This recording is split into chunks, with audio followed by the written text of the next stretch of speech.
তো দেখো বন্ধুরা, আমরা কিন্তু দেখো মূলো শাক কাটতে বসে পড়েছি। আর এই দেখো লাল শাক কাটা হয়ে গেছে, এবার শুধু রান্নার পালা।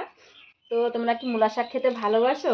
কে কে মূলা শাক খেতে ভালোবাসো অবশ্যই বলো, ঠিক আছে?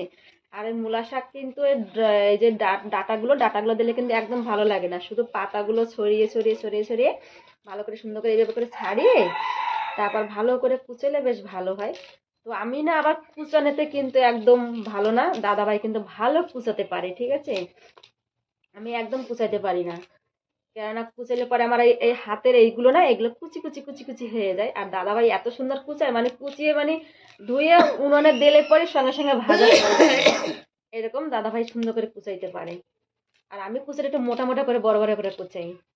আর তোমরা কে কে মূলা শাকটা খেতে ভালোবাসো অবশ্যই বলো।